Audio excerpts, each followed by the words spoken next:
আপনাদের ভোটের মাধ্যমেই প্রধানমন্ত্রী হয়েছেন জনাব তারেক রহমান। তাহলে আপনারা কেন কিছু হলেই আন্দোলনে নেমে যাচ্ছেন? কিন্তু কেন?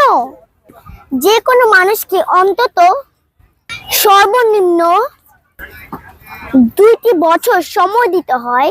প্রধানমন্ত্রী জনাব তারেক রহমান ক্ষমতায় বসেছেন মাত্র 180 দিন ভরে, মাত্র কয়েকটি মাস গেল। তাকে অন্তত 5টা বছর সময় দিন, একটু ধৈর্য ধরুন, দেখুন না কি হয়।